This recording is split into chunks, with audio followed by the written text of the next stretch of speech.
Welcome to Burlap Teachers. Enjoy the video. In this video, I will explain how to study +1 computer science effectively.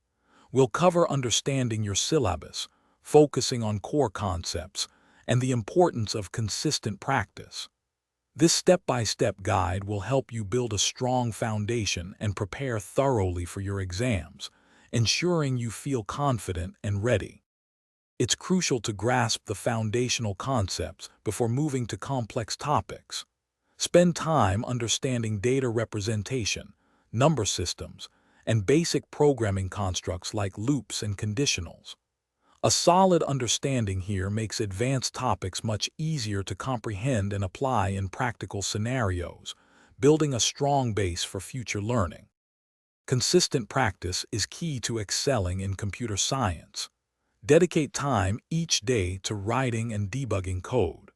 Work through various problems from your textbook and online resources.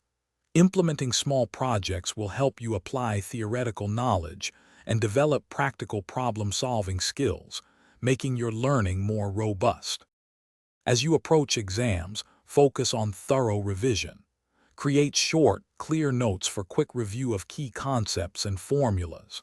Solving previous year's question papers will familiarize you with the exam pattern and common question types. Identify any areas where you struggle and dedicate extra time to strengthen them. Thanks for watching. Consider subscribing if this video helped you.